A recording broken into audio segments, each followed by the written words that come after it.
बिस्मिल्लाहिर्रहमानिर्रहीम। अस्सलाम वालेकुम स्टूडेंट्स। आज हमारे जो 12th क्लास की फिजिक्स का के पहले चैप्टर का जो टॉपिक है, नेक्स्ट टॉपिक है, वो है capacitance of a parallel plate का। पिछले लेक्चर में हमने कैपेसिटर को डिस्कस किया था, उसके यूनिट को डिस्कस किया। अगर आपको समझ नहीं है तो आप दोबारा उसको रिप्ले कर सकते हैं। तो बच्चों, capacitance for parallel plate capacitor exam के हवाले से लॉन्ग क्वेश्चन के पॉइंट ऑफ व्यू से बहुत इंपॉर्टेंट क्वेश्चन है। आमतौर पर आपका लॉन्ग क्वेश्चन है, तो इस वजह से आपने इसको सही अच्छे से प्रिपेयर कर। बच्चों, सबसे पहले हम डिस्कस करेंगे पैरेलल प्लेट कैपेसिटर की कंस्ट्रक्शन को। क्या पैरेलल प्लेट कैपेसिटर होता क्या है? तो बच्चों, पैरेलल प्लेट कैपेसिटर में हम दो प्लेट्स लेते हैं, ठीक है, और दोनों मेटल प्लेट्स होती हैं, ठीक है। दोनों को जो आपके पास एरिया होता है वो ए होता है, ठीक है, और दोनों के दरमियान जो डिस्टेंस होता है जिनसे वो सेपरेट हुई होती है, दैट इज डी डिस्टेंस, ठीक है। अब ये जो डी डिस्टेंस है, इससे दोनों मेटल प्लेट आपस में सेपरेट हुई हुई हैं। इन दोनों प्लेट्स को एक वोल्टमीटर से कनेक्ट किया जाता है, ठीक। इन दोनों प्लेट्स को एक वोल्टमीटर से कनेक्ट किया जाता है, ठीक है, जिस पर जो है वो डिफ्लेक्शन शो होती है, वोल्टेज बताई जाती है कि वोल्टेज जो है वो पॉजिटिव की तरफ डिफ्लेक्ट हुई है, पर नेगेटिव की तरफ डिफ्लेक्ट हुई है। अब यहाँ पे आप देखिए मैंने बैटरी नहीं लगाई क्योंकि दोनों जो प्लेट्स हैं ये पहले से चार्ज प्लेट्स हैं। अब बच्चों, इसकी कैपेसिटेंस को फाइंड करने के लिए हम दो केसेस लेंगे। एक वो केस जब हम दोनों प्लेट्स के दरमियान वैक्यूम को एज अ मीडियम यूज करेंगे, ठीक है, और दूसरा केस वो कि जब हम दोनों प्लेट्स के दरमियान एज अ मीडियम कोई भी डाइइलेक्ट्रिक रखेंगे, ठीक है। अब डाइइलेक्ट्रिक क्या होता है? डाइइलेक्ट्रिक आपके पास होता है कि अगर आपके पास कोई भी मटेरियल इंसुलेटर है, अगर आप उसको एज अ मीडियम यूज करते हैं, उसको हम कहते हैं डाइइलेक्ट्रिक, ठीक है। तो पहला हमारे पास केस है वैक्यूम एज अ मीडियम, जब हम वैक्यूम को एज अ मीडियम यूज करेंगे। तो बच्चों, हमने पिछले टॉपिक में कैपेसिटेंस का फार्मूला पढ़ा था Q ओवर V। यहाँ पे मैंने सब्सक्रिप्ट में VAC लिख दी ताकि आपको याद रहे कि हम वैक्यूम में डिस्कस कर रहे हैं। Q आपके पास क्या है? जो कि प्लेट्स पे चार्ज है, और V क्या आपके पास दोनों प्लेट्स के दरमियान जो पोटेंशियल डिफरेंस है। ये आपके पास कैपेसिटेंस का फॉर्मूला हो गया। अब बच्चों, हमने पोटेंशियल ग्रेडियंट के टॉपिक में पढ़ा था कि आपके पास जो इलेक्ट्रिक इंटेंसिटी होती है ये आपके पास होती है V बाय डी। अब V यहाँ पे क्या है? Potential difference between the plates, ठीक है, और D आपके पास क्या है? दोनों प्लेट्स के दरमियान का जो डिस्टेंस है, ठीक है।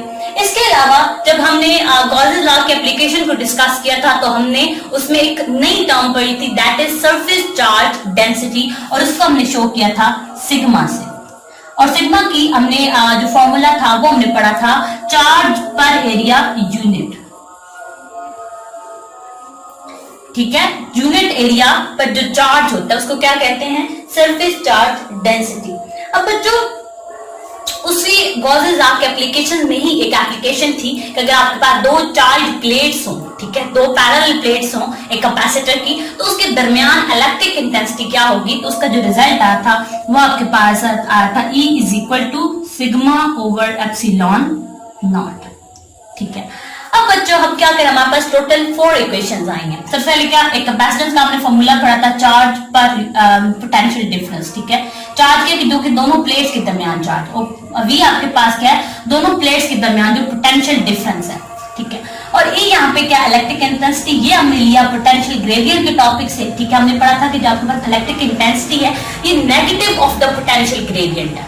लेकिन आप देख रहे हैं मैंने यहाँ पे नेगेटिव साइन यूज नहीं किया, वो बच्चों इसलिए नहीं यूज किया क्योंकि वहां पे आपके पास जो नेगेटिव साइन था वो उसकी इलेक्ट्रिक इंटेंसिटी की डायरेक्शन को शो कर रहा था, लेकिन यहाँ पे हम सिर्फ जो है इलेक्ट्रिक इंटेंसिटी का मैग्नीट्यूड डिस्कस कर रहे हैं, ठीक है। फिर नीचे थर्ड फॉर्मूले पे आ जाए तो थर्ड फॉर्मूला मिल गया था गॉसेस लॉ के एप्लीकेशन में से हमने एक टर्म पढ़ी थी सरफेस चार्ज डेंसिटी। आप इसको सरफेस चार्ज एरिया डेंसिटी भी कह सकते हैं क्योंकि यहाँ पे चार्ज और एरिया की जो रेशियो है उसको हम क्या कह रहे हैं? सिग्मा, यानी सरफेस चार्ज डेंसिटी। अगला जो था हमने गॉसेस लॉ की एप्लीकेशन डिस्कस की थी कि जब आपका दो कैपेसिटर की एक कैपेसिटर की दो पैरेलल प्लेट्स हो तो उनके दरमियान इलेक्ट्रिक इंटेंसिटी को कैसे फाइंड किया जाता गॉसेस लॉ से।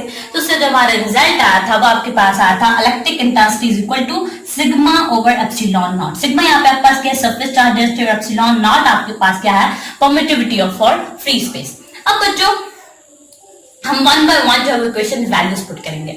सबसे पहले आपके पास ये इक्वेशन, इस इक्वेशन के अंदर आप सिग्मा की वैल्यू पुट करें तो आपके पास आएगी E is equal to Q by A over epsilon naught. अब ये भी डिनोमिनेटर में, ये भी डिनोमिनेटर में, दोनों क्या हो जाएंगी, मल्टीप्लाई, और आपके पास आ जाएगा Q over A epsilon naught. ठीक है, ये आपके पास क्या आ गया, इक्वेशन आ गई। अब बच्चों क्या करें, अब आपके पास ये जो इलेक्ट्रिक इंटेंसिटी की वैल्यू आई है, इसको कंपेयर कर ले इस इक्वेशन से, ई वाली इक्वेशन से। ठीक है, तो आपके पास क्या आएगा, V over D is equal to Q over A epsilon naught. अब बच्चों हमारा जो टारगेट है वो आपने Q बाय V की वैल्यू निकालनी, क्योंकि हम यहाँ पे क्या फाइंड कर रहे हैं, कैपेसिटेंस हमने फाइंड करनी है। ठीक है, तो इसके लिए आपको क्या चाहिए, Q बाय V की वैल्यू चाहिए, और इस इक्वेशन से हमें Q बाय V की वैल्यू जो वो फाइंड करेंगे। तो बच्चों आपके पास दो ऑप्शन है, पहला क्या करें कि दोनों का या तो रेसिप्रोकल ले लें, ये क्या आएगा D ओवर V, और ये क्या आ जाएगा, सॉरी इससे मैं ज्यादा आपको आसान तरीके बताती हूँ ताकि आपके लिए आसानी हो जाए। ठीक है, आप क्या करें कि जो D और Q की वैल्यू क्वांटिटी है इनको इंटरचेंज कर लें। ठीक है, तो आपके पास क्या आ जाएगा, V over Q is equal to D over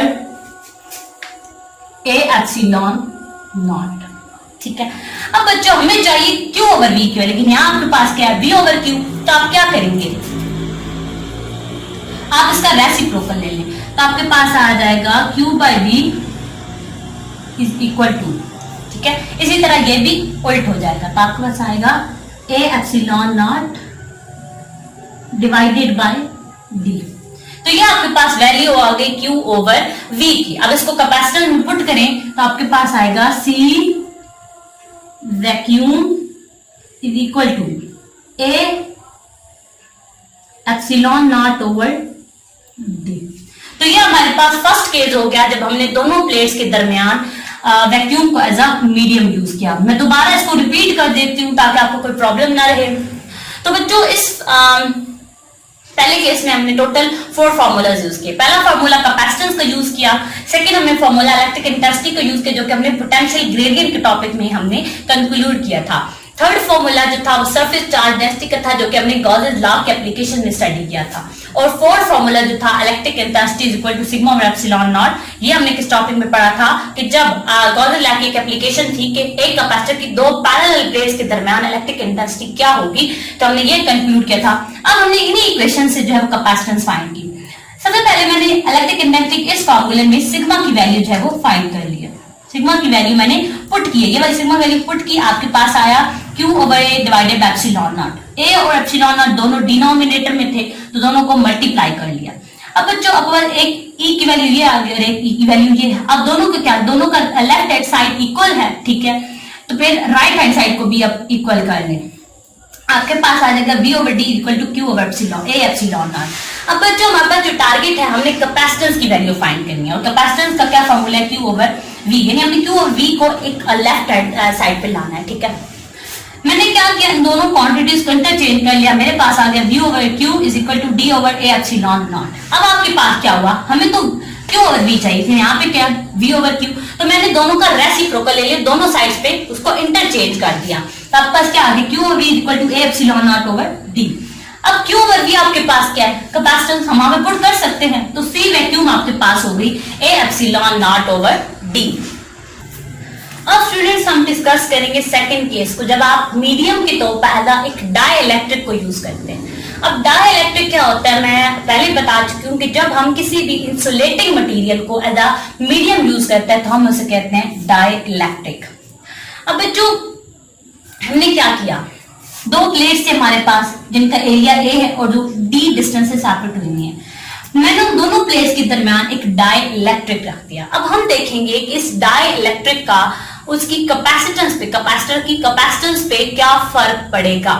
अब बच्चों आपका जो डाइलेक्ट्रिक होता है उसकी रिलेटिव परमिटिविटी होती है एप्सिलॉन R, जिसको हम कहते हैं रिलेटिव परमिटिविटी, ठीक है, और आपका एक कांस्टेंट होती है, हर डाइलेक्ट्रिक के लिए एक कांस्टेंट क्वांटिटी होती है। अब आपके पास बच्चों देखें, जब हम दो प्लेट्स के दरमियान एक डाइलेक्ट्रिक रखते हैं तो उससे जब आप वोल्ट मीटर पे देखते हैं तो आप देखते हैं कि यहाँ पे वोल्ट मीटर जो नेगेटिव डिफ्लेक्शन शो कर रहा है। अब बच्चों ऐसा क्यों है, जब पॉजिटिव की तरफ जाएगा तो इसका मतलब है वो पॉजिटिव डिफ्लेक्शन शो कर रहा है, वोल्टेज इंक्रीज हो रही है। लेकिन बच्चों हमने देखा कि जब हमने दो प्लेट्स के दरमियान डाइलेक्ट्रिक को प्लेस किया तो वोल्ट मीटर में नेगेटिव डिफ्लेक्शन शो किया। इसका मतलब था कि आपके पास जो वोल्टेज थी वो डिक्रीज हो रही थी। ठीक है, डबल एरो मैंने डिक्रीमेंट शो करने के लिए लगाए हैं कि आपके पास क्या थी, वोल्टेज डिक्रीज हो रही थी। ठीक है, अब बच्चों हमने कैपेसिटेंस का फार्मूला पढ़ा है Q ओवर V। यहां पे आप देख रहे हैं तो वोल्टेज और कैपेसिटेंस का इनवर्स रिलेशन। अगर वोल्टेज डिक्रीज होगी तो बच्चों क्या होगी, कैपेसिटेंस इंक्रीज होगी, और कैपेसिटेंस जिस फैक्टर से इंक्रीज होगी वो आपके पास फैक्टर होगा एप्सिलॉन आर, जिसे हम रिलेटिव परमिटिविटी का फैक्टर कहते हैं। ठीक है, ये डिफरेंट मीडियम्स के लिए, डिफरेंट डाइलेक्ट्रिक के लिए डिफरेंट होती है। अब बच्चों पिछले केस में हमने जो कैपेसिटेंस का फॉर्मूला निकाला है वो आपके पास था C equal to A epsilon naught over D। ठीक है, अब बच्चों डाइलेक्ट्रिक की प्लेस करने से क्या होगी, कैपेसिटेंस इंक्रीज हो रही है, तो हम क्या करेंगे, जो एप्सिलॉन वो किस फैक्टर से इंक्रीज हो रही है, एप्सिलॉन आर के फैक्टर से, तो हम क्या करेंगे, इसको एप्सिलॉन आर से मल्टीप्लाई करेंगे। क्या करेंगे, एप्सिलॉन आर के फैक्टर से मल्टीप्लाई करेंगे। अगर कैपेसिटेंस डिक्रीज हो रही होती with the factor epsilon R तो हम इसे एप्सिलॉन आर से डिवाइड करते, लेकिन यहाँ पे आपके पास कैपेसिटेंस क्या हो रही है, एप्सिलॉन आर से इंक्रीज हो रही है। यहाँ पे सब्सक्रिप्ट में मैं एमईडी लिख देती हूँ ताकि आपको जो है वो आसानी रहे कि हम ये जो कैपेसिटेंस है ये इन the presence of a dielectric, in the presence of a medium use कर रहे हैं। ठीक है, फाइंड कर रहे हैं। अब बच्चों क्या करें, आपके पास दो इक्वेशंस आ गई, इसको अगर आप दोबारा लिखना चाहिए तो आपके पास बनेगी C medium is equal to A epsilon naught epsilon R over D। ठीक है, और एक आप जो पिछला आपने निकाला है वो आपके पास C vacuum is equal to A epsilon naught over D। अब बच्चों C मीडियम में से क्या करें, ये वाला जो फैक्टर है एप्सिलॉन नॉट उसकी जगह आप C वैक्यूम पुट कर दें तो आपके पास क्या आ जाएगा, C वैक्यूम और एप्सिलॉन आर।